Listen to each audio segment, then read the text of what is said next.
both these massive opportunities at this point in time. The moderator of this panel is going to be Kosturi Ghosh, partner, Trilegal. Kosturi Ghosh is a partner at Trilegal, a leading full-service law firm with offices in Bangalore, Hyderabad, Mumbai, and New Delhi.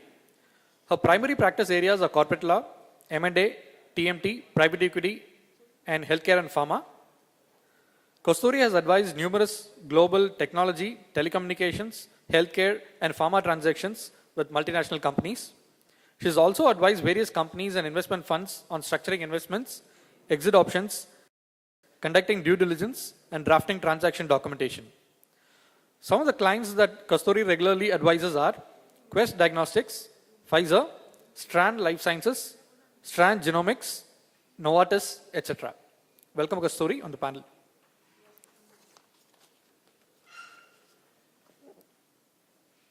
We also have on the panel Raju Venkatraman, Founder Director, Medall Healthcare. Raju is the founder of Medall Diagnostics, a leading medical diagnostic chain. Prior to founding Medall, Raju was Joint MD COO of First Source Solutions, formerly ICICI OneSource. Prior to First Source, he founded Rev IT Systems, which he merged with ICICI OneSource. Prior to this, he founded Vetri Systems, which he sold to Lanson Inc. And before he began his career with EDS in USA, he was responsible also for its foray into the BPO. Raju is a chemical engineer from IIT Madras and has an executive MBA from IMA. Welcome, Raju. We have also on the panel VT Bharadwaj, Managing Director, Sequoia Capital India. VT is a Managing Director with Sequoia Capital India, where he is focused on consumer, retail, healthcare, and energy sectors. He's been involved with several of the firm's healthcare portfolio companies, including Watson Healthcare, Ceylon Labs, Paras Pharma, and Dr. Lalpat Labs. Prior to joining Sequoia Capital, VT was with McKinsey & Company for 6 years. He received an MBA from the IIM Ahmedabad and also holds a BS in engineering from BITS Pilani. Welcome, VT Raju. We also have Dr. GSK Velu, founder, Trivitron Group. Dr. Velu is the founder and managing director of Trivitron Group of Companies, a leading medical technology company. Dr. Velu is also the co-founder and chairman and vice chairman of Metropolis Healthcare, one of the largest diagnostic laboratory chains in Asia. He also recently founded Medford Hospitals, a network of diabetes care and vision care hospitals. Dr. Velu is also founder and director of Alliance Medicorp, a leading chain of dialysis and dental care. Dr. Velu has a bachelor's degree in pharmacy from the Birla Institute of Technology and Science, Pilani, MBA from Liba, Chennai, and a doctorate from IBAM, Kolkata. Welcome, Dr. Velu, to the show. But I think this particular sector has seen a lot of activity over the last 10 years. And as we saw in the morning, there was a fantastic slide which basically said that healthcare has received a lot of funding. And it's extremely heartening because not only is healthcare something about doing a social cause, but it also has various other factors which lead to value for India, one of which is infrastructure, the second is innovation, the third is skill. So just setting the stage for what we're going to be talking about, I think a couple of questions that we have for the panel, and then of course we'll open the floor to the rest of you. But over the last 3 or 4 years, we've seen private equity sort of moving away from pure healthcare as in a hospital, and in terms of pharma, and moving into newer type of sectors, diagnostics being one of them, specialty sort of clinics being the others. Can you throw some light on what you see are the new trends, and what does healthcare really mean in India now? Raju, if we can start with you. I think healthcare is at a very nascent stage. When I look back to my days in IT in the mid-80s, I would say that the state of healthcare is very much similar to what the IT industry was probably around mid-80s in India and maybe at best early 90s in India. What it means is We have enormous opportunity. We don't have skilled labor and workforce available. We don't have processes. We don't have business maturity in most organizations. But the opportunity in terms of dire need is only growing. Just to give the perspective why PEs get excited, I guess we should get VT to answer that part of the question. He's the right guy. He knows when to invest and when to exit. So I think the sector, in my mind, having left IT and BPO, the reason I came to healthcare is I clearly see in diagnostics, for example, the largest player is at best a 200 or maybe a $75 million company today or $85 million.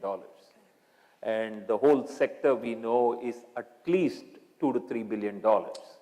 So when you have that kind of fragmentation and people are getting more and more sophisticated, when brands like Airtel and Vodafones can enter the telecom, I really think healthcare is also a much more priority spend for people, and people don't have enough affordability is there, but they don't have accessibility to healthcare today. And hence I see healthcare as a huge place for everybody to be in very soon. No, I think if I can just add to that from an investor perspective, Raju mentioned the point that healthcare is a very, very large market. The total size of the healthcare industry in India is a multi-billion-dollar market. As a percentage of GDP, it is still small. It's probably 3 or 4%. It ought to be a lot higher if every person in India needs to have decent, dignified, affordable care.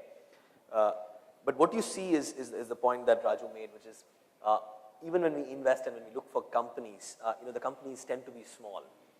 And that's not a bad thing in itself. I think the way we see it as Sequoia, we are early growth venture investors. So the way we see it is, look, in each of these sectors and subsectors, you are going to see, very large, big companies getting formed, over many years. And as an investor, what we want to be a part of is we want to be a part of that journey of someone trying to build something very large. And it's astonishing. And to Raju's point, I think many of the investments that when we made them, whether it is Avasan when we started eye care, or whether it is Dr. Lal, which is in the diagnostic space for investors, or we invested in a pharma company. The scale at which we've invested in these companies is very small. These have been $8 million revenue companies, $10 million revenue companies. But the opportunity is so large and so spectacular that with the right amount of capital, and more importantly, more than capital, with the right business model, I think the ability to scale some of these opportunities is very large. I think one thing that you can see is obviously the sector is becoming more sophisticated. 5 years back, when anyone said organized healthcare, the only example would be a large multi-specialty hospital. You own huge chunks of real estate. You run a hotel business in addition to literally run a hotel business in addition to providing care for hospitals. That was the only model. Now that model is an interesting model, and obviously we owe it to the Apollos and the Fortis of the world for pioneering that model. But that is a very, very expensive, very, very capital hungry model of providing care to the millions in India across various needs, whether it's diagnostics, whether it's radiology, whether it is just specialty care. So what you're beginning to see, at least the way we see it, is a lot of innovation around business model, where you're able to provide care at very reasonable, affordable prices with much, much lesser investment thresholds.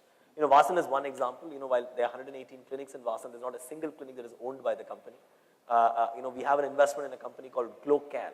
Very early, the entrepreneur is trying to build a rural health hospital with 100 beds, which caters to only, say, 95% of all diseases in rural India at crazy prices. Cost per bed and all is abysmally low compared to what it would be for an Apollo or a Fortis. So what we are seeing is very refreshing, therefore, as an investor.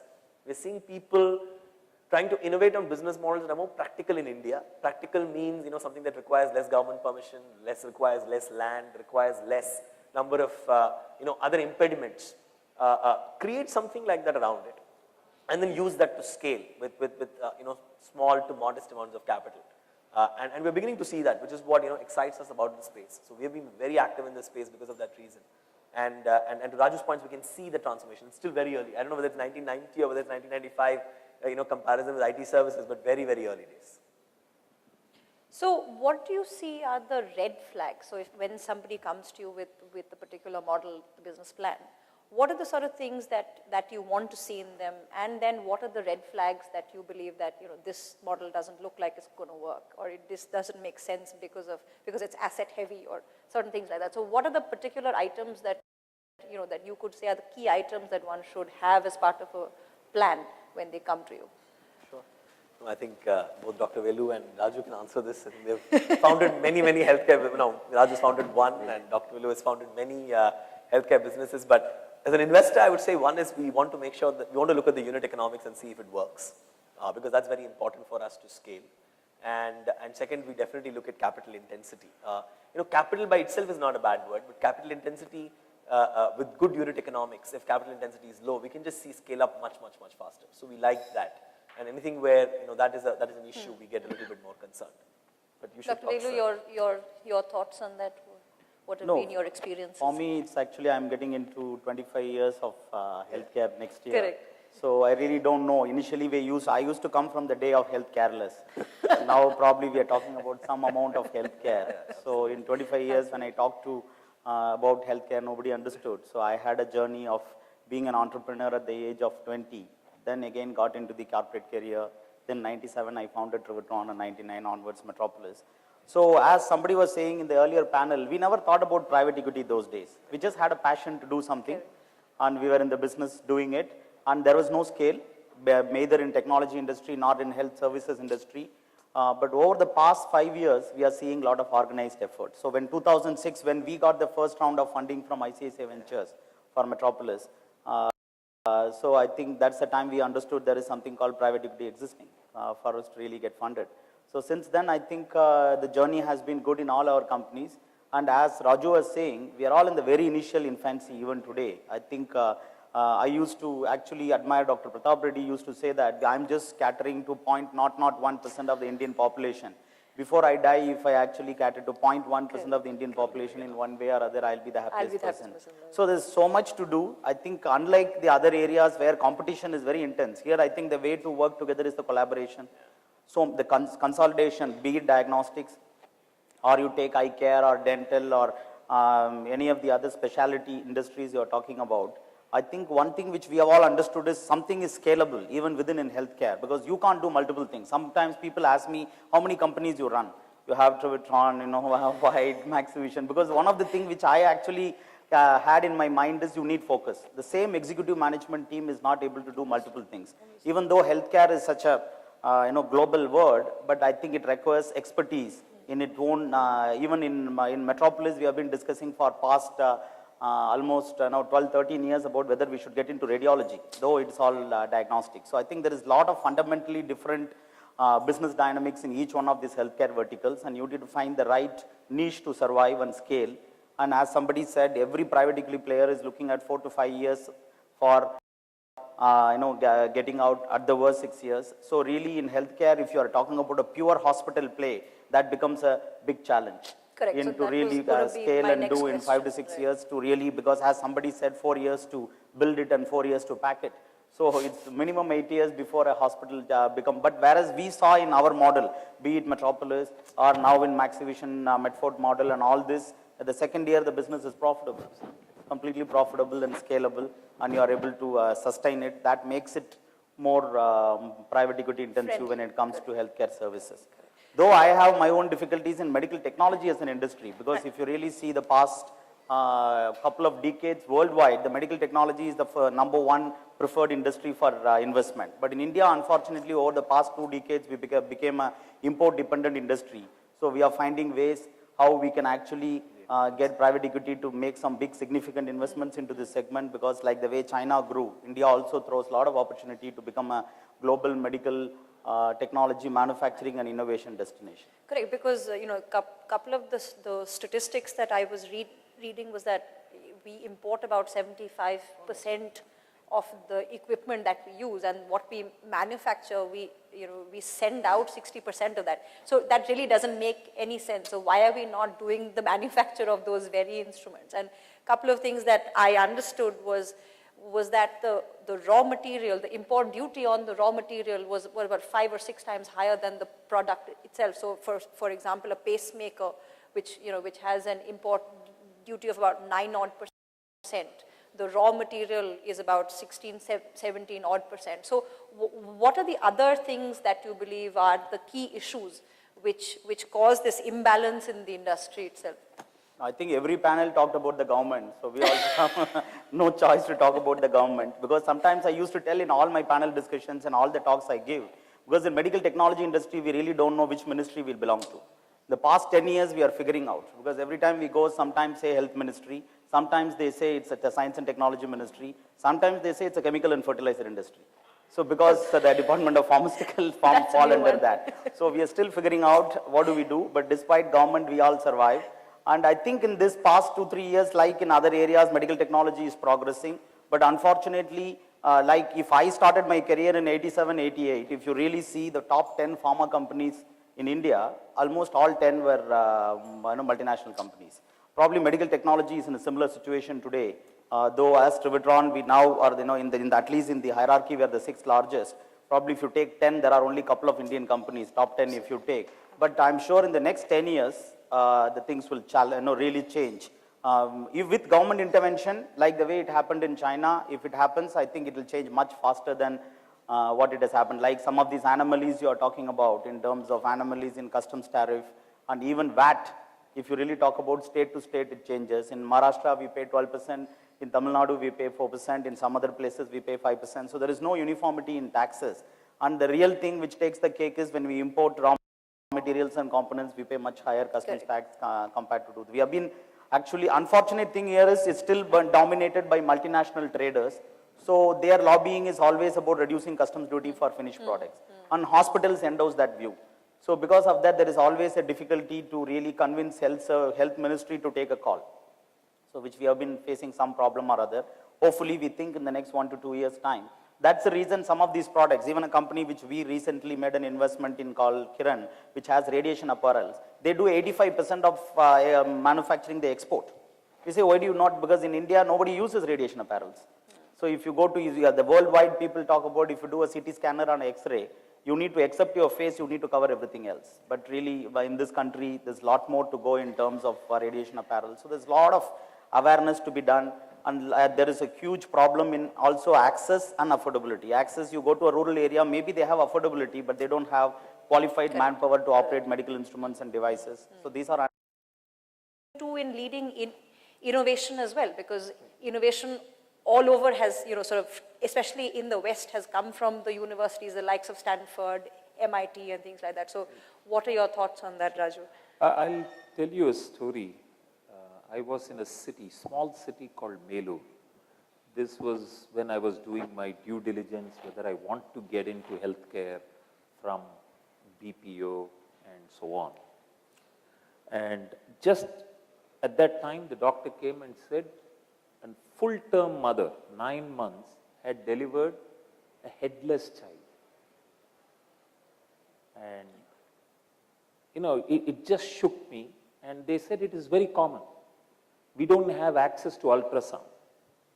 So, and I said, ultrasound is like supposed to be for 3 ultrasounds every pregnant woman is supposed to have. And 9 months this woman carried. And apparently this goes on. This still goes on. Quite a lot. So these are, and the sad part of it is, the government has put a rule saying that only MBBS doctors can do sonology. In Bangladesh, a midwife does sonogram, ultrasound, and it is not difficult. So what we have now done is to create an academy where we take some doctors, and we've also brought in technology where we take qualified BSc and MSc students and teach them, but use them to train doctors. Go out and train doctors so doctors can do these kinds of programs, but unfortunately there is a regulation because of PNDT, sex determination, and after that law came, nothing has changed. The ratio has not changed, but it still continues. But that's the sad state in India. But the point is that we have shortage of certified people. There is no proper certification body. MCI is in shambles. The hospitals and the doctors coming out, we are not blaming them, they are not fully trained. So it almost like in IT, It was easier for us to go hire a MSc physics student and teach him computers than to take a BTech computer science student alone. I think somewhere healthcare needs to go in that direction, wherein we need to de-skill a lot of activities. De-skill meaning quite a lot of these, what goes in a surgery room, what goes in a diagnostic room, the actual work that the doctor needs to do is probably 7 to 8%. And if we do it right as a process, 92% can be de-skilled, and we get the experts to do, and the productivity can go up. That's the direction India needs to go. That's the direction we need to bring more technology into it, digital imaging, digitization. Records are not available. We redo the same test again and again. Patient records are not available. People don't even know their blood group. You know, that's the sad state that we are in. So the awareness has to go up. The resource availability will only go up as these kinds of training institutes come in. Right. And people see job opportunities for themselves. Yeah, let me add to that. I think the skill deficit, as you articulated, is overstated by both the government and the media. And the problem is the way they try to approach it, or the way they try to solve for it, is to say either let's increase the supply of doctors, or let's have more, really, unfortunately there's no other way to describe it, nonsensical regulation around trying to regulate activities and inputs as always, instead of trying to regulate outcomes and desirable. To Raju's point, absolutely bang on. The reality is a lot of these things can be done with the right level of skill by the private sector if allowed, through proper certification. I'm saying if I take eye for example, the reality in eye is if you want to just get a good outcome from a refraction perspective, you just want to know whether you have real power, how much is the power, proper measurement. What you need is a very well-trained ophthalmologist. You don't need to throw a MD ophthalmology with all the years and experience to spend time to check whether refraction has happened properly or not. And one of the stunning things that I can tell you as investors, as we have gone in and looked at many of these companies, is that automation, technology, just skilling relatively less skilled people to stuff is a lot easier problem to fix. And very often it actually can solve for much of it. You take diagnostics as another great example. Thank God in India there was no regulation saying that you should not, only doctor can collect samples from patients. And I would not have been surprised if someone had decided to come up with a rule like that, because some doctor or some lobotomist somewhere in the country behaved badly, and the press and the government decides to go after it. Thank God there was no regulation like that, because if that had not happened, diagnostic chains could not have evolved the way they've evolved. Because the beauty in diagnostics is you can have so-called relatively low-skilled lobotomists go, collect the samples, and the processing gets done automatically through technology, and the reading, the right place where a fine mind is required, comes in. So I think the skill shortage, people try to solve it through numbers, through more colleges, through more medical seats, whereas there are actually much smarter and much less expensive ways to figure it out. In fact, in most cases, good private organized players solve for it. We solve for it in Vasan, we solve for it in Dr. Lal, we solve for it because you want to build a respectable organization, you want to make sure that your standards are credible, you want to build a brand. The issue is if you have a lot of these individual practices running where outcome certainty is less clear, you need to find a way to solve that versus coming up with silly regulation around determining what skill level you think is right for detecting a particular problem. Right. So you mentioned Vasan, and a question around that is, what did you sort of the thesis for doing the investment in Vasan was to restrict it to urban areas, or did you want to or is there a plan to go into the rural parts of the country? Because quite frankly, that's where that's where it's lacking the most, I suppose. We saw a couple of slides in the morning which spoke about how there were 60% of the people, and there were of people were receiving 40% of beds and things like that. So it's the rural areas that really look like they're in a far more dire situation than the urban areas are. So can we spend a few minutes talking about the rural versus the urban, and so what in your respective organizations do you see as part of that? Sure. No, I'm going to be a little provocative here. I think the problem in India is whenever we want to solve healthcare, the metric we measure is beds, which is frankly is an important part of the problem, but is not necessarily the right lens to look at it. Today in US, 1 in 2 surgeries happen in a daycare specialty, which means the person walks in the morning, the surgery happens and the person walks out. So surely if you look at the lens of beds and how much beds are there in rural India versus urban India, a lot of metrics can come, which may not necessarily matter for at least a lot of the problem, not for the full problem, but for a very large part of the problem. Eye care, thankfully, is one of those things where you don't need beds, right? And one of the interesting things in Vasan is actually, is that the first 5 clinics in Vasan were not in a tier 1 city.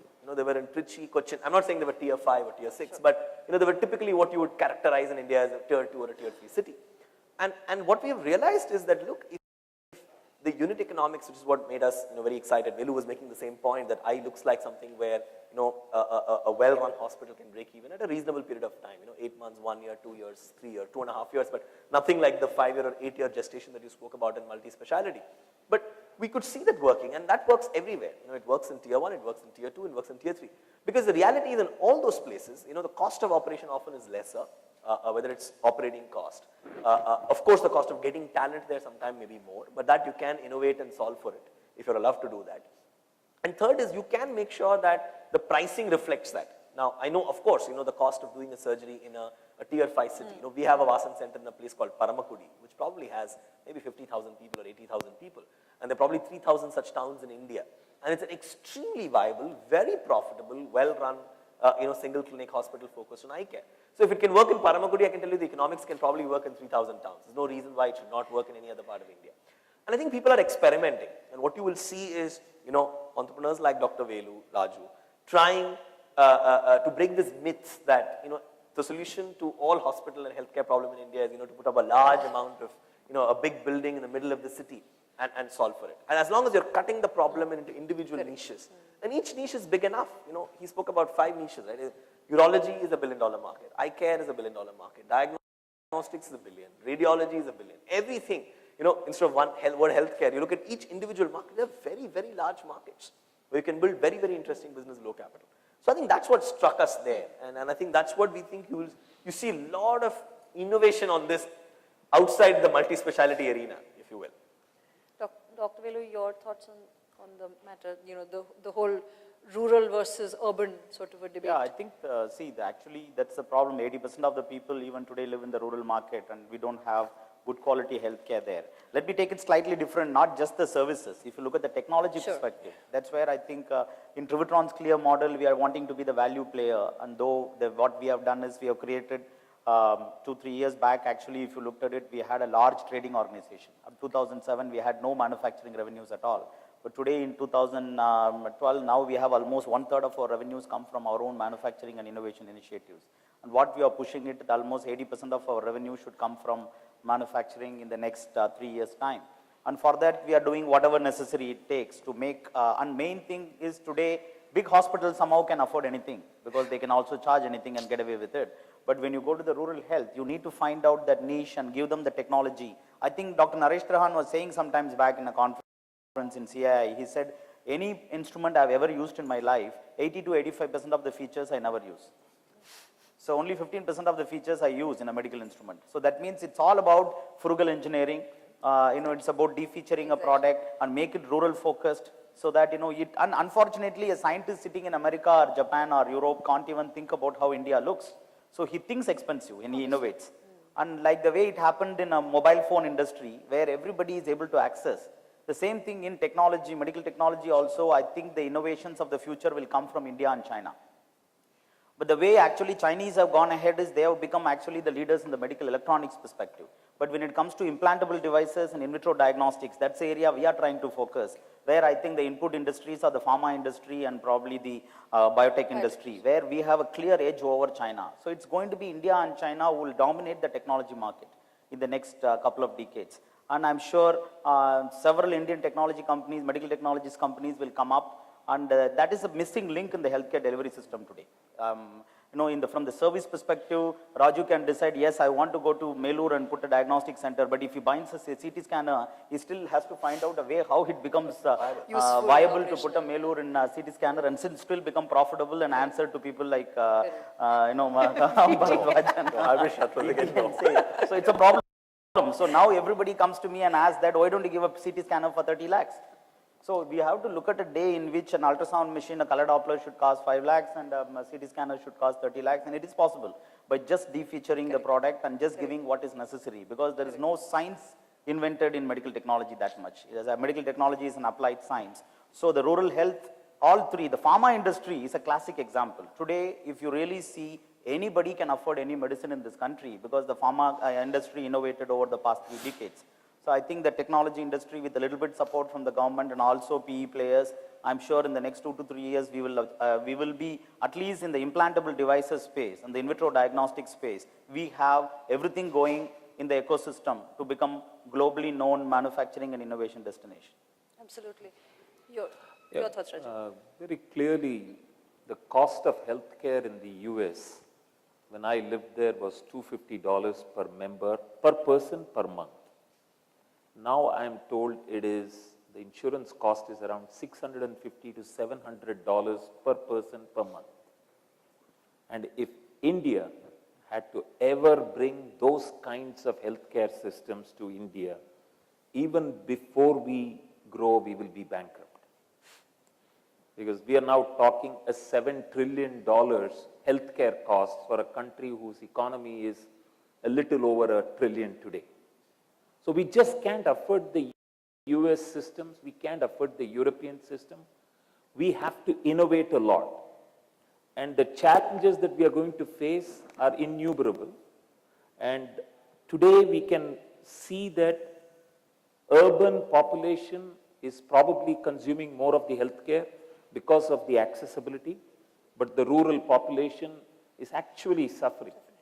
And we need to get these healthcare out there very quickly. Affordable, accessible, and available healthcare should get there very fast. And I think it will happen. I don't think we can afford the models of the US. We need to innovate, like VT said. We need daycare surgery. We need to figure out lots of ways of keeping people healthy. You know, can we come up with scorecards for red, amber, green for heart, for cardiac, and for maybe your thyroids, and for your kidney and your abdomen, and take care of people in a very, very innovative manner. I think these are all the things that people are talking about, taking healthcare at a level of $3 per person on a preventive per month. Now, if you look at the telecom industry, when telephones were available at $6, 300 rupees per month, you know the scale India can go to. We have 600 million users. I think if we can bring healthcare at that kind of cost, then we will see the Indian healthcare industry, actually people will spend on their health more than they will be on telecom. So I think we need all of these, and we need to innovate medias in which we can go and deliver healthcare at those costs. I think the one thing I'd like to add is, we've spoken a lot about what should be done. I think one of the positive things, it's maybe just because we are starting from there, one of the positive things in India is that, healthcare is growing like services, which means, there are parts of it like equipment where there is the stranglehold of, crazy rules, crazy regulation coming in. But by and large, it is a relatively freer market.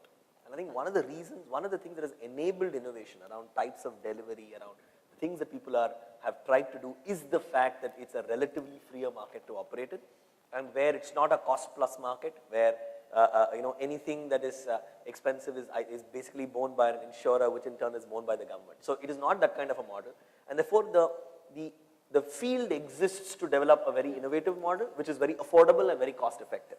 Now, therefore, to that extent, we are starting zero base, and we should be mindful of that. It's actually a big benefit. For example, is it possible for a Medfort or for a Vasan to build a large network of hospitals in India where we effectively employ doctors and service 1 million patients? The answer is yes. Can someone do that in the US? Actually, the answer is no. Because there are severe regulations around how you hire doctors. There are a number of entrenched interests that have got built up across insurance, across a unionization of skilled workforce, across even clusters, local politics, which makes it impossible for them to visualize building a large healthcare company out of US. So therefore, we're actually in a decent place from that perspective. So we should continue to have a very, very sensible regulatory hat, where we take a very services view of how we have allowed things to grow in India versus manufacturing, where we've done more harm than good. Okay, so to go back to the whole sort of the debate on venture capital and PE, so a couple of questions around that before we throw the questions open to the floor. so you are sort of majority owned by a PE, and through the morning we've had lots of chats on what it means to be controlled by a PE, to have controlling stake. What have your sort of thoughts been, and how has the experience been for you? Because a lot of questions were raised on, does control mean operational sort of control? Do you lose freedom? I'll try to answer proactively. First business of mine, I had 80% ownership. Second business, I had 55% ownership. Third business, I have less than 30% ownership today. I have learned that ownership and management are two different things. I have learned that if I am not competent to run the company, the board should fire me, because I have equity in the company. I'm here to make money through my equity, not by enjoying the power of being the MD or CEO. So I really think now, as I have matured into an entrepreneur, I think private equity is a phenomenal thing that can happen to any entrepreneur. It brings in discipline, it brings in accountability, which anyway you are. I mean, there is nothing called as a boss. When I first started my company, I still remember my wife getting a call, so does your husband come home every day for lunch, now that he is his own boss? And to the contrary, you all know the answers if you're entrepreneurs or private equity players. So the reality is, I think the governance that a private equity company or a firm brings in, I think is very good for everybody. I also think that you as an entrepreneur, or myself as an entrepreneur, I have to be extraordinarily transparent to my private equity partner, because it is their money that is also playing. That's my viewpoint. A lot of my fellow entrepreneurs don't necessarily agree with me, but it has worked for me. I have nothing to hide. So when I'm transparent, frankly, they don't have the time to even understand what I do or understand the 101 of my business. They all act very smart, with due respect to all the private equity players. They ask right questions, but they cannot sustain that question for more than 2 hours a quarter. So if you know that, nobody can run your business better than you. The fact that they put money, they being private equity, put money into your company, means they trust you. So if you work on that trust, I don't think that this question of management control, who is the boss, I'm very clear. None of us are the bosses. So I think it's better for us to move on and say that it is good to have a private equity. That's my viewpoint. Fantastic. Dr. Velu, you're trying to raise capital as well, and of course you've come a long way since your sort of initial days. Any thoughts for startups and entrepreneurs who are trying to do this for the first time?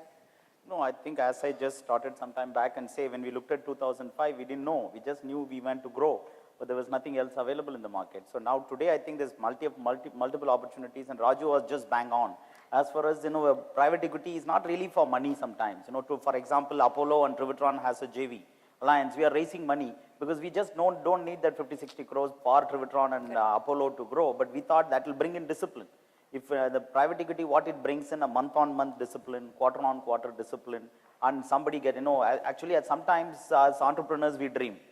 So somebody has to control your dream to come back to the reality world. And that's what many a times we found saying there has to be lateral thinking, there is some amount of control. Otherwise in these countries, in our country where family-owned businesses are coming, I think we tend to take things for granted. And that is the reason many companies fall down, because there has not been proper review mechanism, quarter-on-quarter, month-on-month. So for me, in the past, 6 years, we have been associated with all the PEs, have been extremely, very satisfying story, because all of them have added value in the process, and in the bargain, they have actually generated value for the company.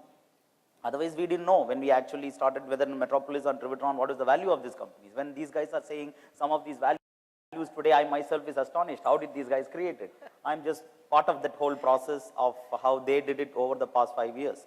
So I think getting private equity today is a good thing. And only one problem which I have grudges in India compared to the Silicon Valley or the US is the small business houses, or the people with good ideas are not getting the venture capital like the way the angel capital, what is happening in the US. So I think that has to come up. There has to be funds which should be focused on angel funds. That will definitely, even though I hear from the Silicon Valley story, only 1/3 of the investment make money, other 2/3 lose money, but the 1/3 make so much money that they make up for the 2/3 of losses. So there should be funds here in the country which should really help the young and upcoming startup entrepreneurs, and that's very, very important for the country, including in healthcare. As he was just saying about the rural hospital being built, I think such kind of initiatives are completely important in this country, and there are so many people with ideas. Sometimes people come to us with ideas, but we don't have tons of money like the way VK has. So we just have fantastic ideas we come to know,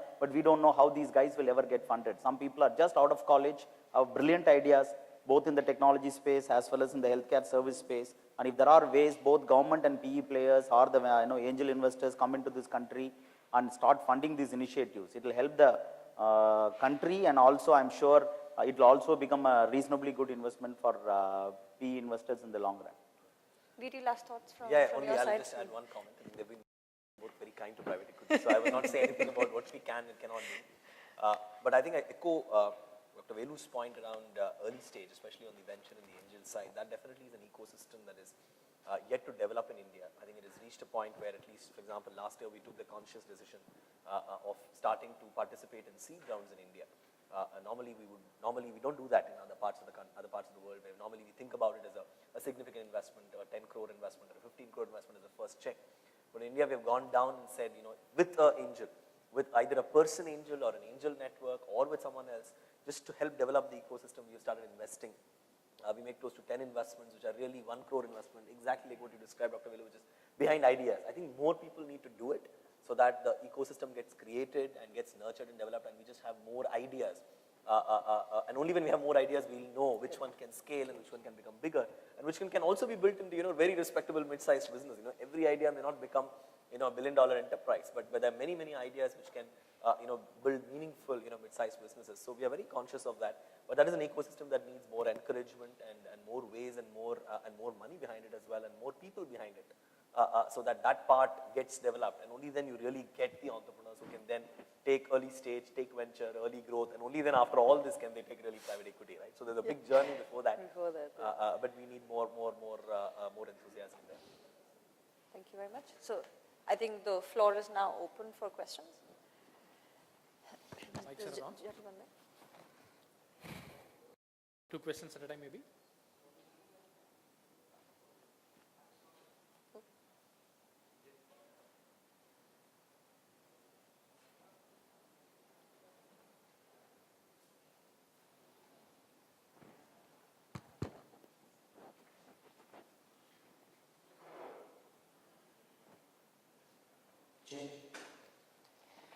I strongly believe that education and healthcare are two sectors which are touched by each and every one of us. To my understanding, what I believe that treatment in India, whether outskirts of Bengal to the Mumbai, has moved from symptom-based to a diagnosis-based. So, in this situation, do we believe that have created a value, or would it based on the profit consideration? Let us take a practical example. Recently, a week back, I visited to a well-known hospital with my own brother, and that was a fever from last 4-5 hours, and he has given different symptoms to be checked before proceeding with the medicines. And out of that, acidity test was one. I said, "Do we require acidity test?" He said, "You may need it." So that sort of consideration on one side we are having, and how do you believe in that? I didn't quite get the question. Raju, before you take that, maybe you could add the next question. And then Yeah, my question. I'm Dr. Satyajit Bose. I'm a cardiac surgeon, and I just got out of my way of being a cardiac surgeon and started a multi-specialty hospital in a tier 2 city in Bengal. And I've got 2 questions. One is that what is the right time to scale up and maybe have another hospital? And question number 2 is that there is like in laboratories, there's another huge clinical area where there's a huge gap between requirement and demand and supply. That is nephrology, that is dialysis. So I'm actually about to start a chain of dialysis centers, each about 4,000 square feet, and with one ICU bed and a team of doctors, and control everything by technology like telemedicine and stuff. Is there any possibility of getting PE funds for this kind of ventures where it starts making money almost the next day it starts? First part I thought you should answer. Yeah, the first part on scaling up, I think scaling up is a challenge in India, particularly in spite of us saying that we are all process driven. We have a tendency to put one person and that person works 18 hours and with him or her leaves the knowledge that the organization has. So I think scaling up will require significant amount of investment in training, systems, management information, sharing that with your team across in terms of the metrics. I think if those information system and values are there for transparency and openness in communication, scaling up can happen. We have seen that. We have done it ourselves in 27 months. We have 61 centers. Vasan Eye Care has done 100 hospitals in probably 40 months or 36 months since they did. So I think those are all the tenets of it. But I would caution to say that building a middle management and a senior management team is extraordinarily important. It's important to invest in overheads, which most Indian companies are unwilling to do at the early stages. They are okay with the unit economics, but they don't invest in the next layer of corporate, or I call that as center level overheads. And then the replicability is every time you're reinventing and it becomes a big problem, and hence scale up doesn't happen. Particularly most of these businesses are cash businesses, and managing cash, reporting hourly cash, depositing it in the bank, these controls have to be put in place. Otherwise, this can become free for all for anyone. So with that, I will say... No, I think Raju has answered both the questions actually. What we look for, the right time for you to think about both raising money and scaling up is one, if you believe that the unit economics in a couple of situations is proven, and number two, you have a team around you which you can trust, both from their ability. You can basically tell one of them, my theoretical question I always ask many entrepreneurs is, can you give money to that person and say, you go and open the center for me and I will come after 30, 60, 90 days, and you would have a center standing there with systems and processes that are linked to your mother system. It's not scale up at the 100 clinic level, but just do it for 3 or 4 with a team around you, because that, if those two things are not there, the ability to go from 4 to 100 is severely constrained. And you will really realize the magnitude, as Raju says, only as time goes by. So the right time is when both are clear, when the unit economics are apparent, and you have at least I would say 2-3 people around you whom you can say are a part of your team and can build it up. That would be my suggestion.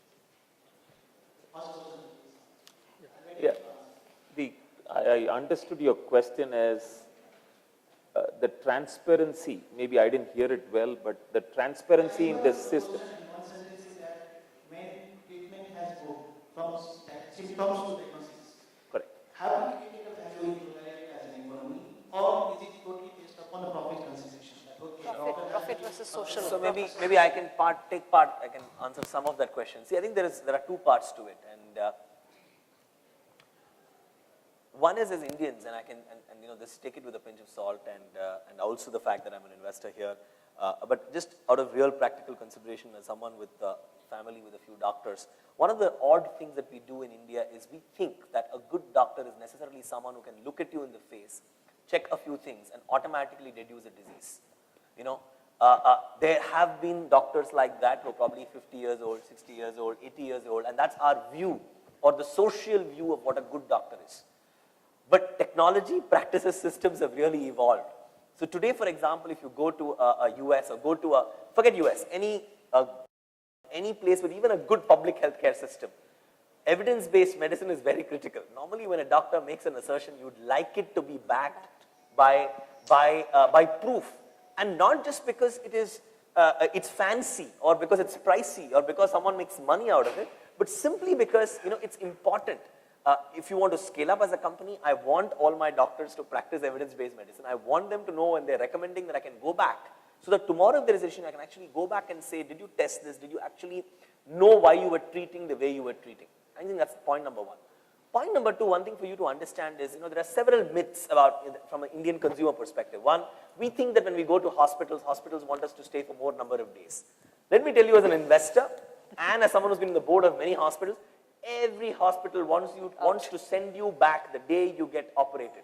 It is one of the biggest myths in India that the hospitals want to keep you inside the hospital after a surgery or after treatment is over. They would love to send you back. Unfortunately, they can't. So that's the second thing, and therefore you should approach the system. And of course, the purpose of organized healthcare, the purpose of bigger brands is that we're able to create that trust. Those companies can create that trust in you. Third is, all these fancy diagnostics that you talk about, whether it's a CT scan, MR scan, I'm sure if Raju had an option, he would never have this equipment. These are actually equipments that increase capital intensity. These are not things that actually they want to have. They would love it if all that they could do was to collect a blood test from you and make a sample. So you must recognize that many of the times, the purpose of evidence-based medicine is to help scale.